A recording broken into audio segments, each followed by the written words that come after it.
Dante awakens, lost in a dark forest, unable to find his way back to the light. As he climbs toward a hill, three beasts block his path. Leopard, symbol of lust, deceit. Lion, symbol of pride. She-wolf, symbol of greed.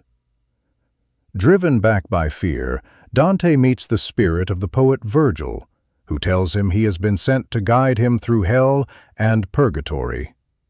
Together they walk until they reach the towering gates of hell, marked with the dreadful words, "Abandon all hope, ye who enter here."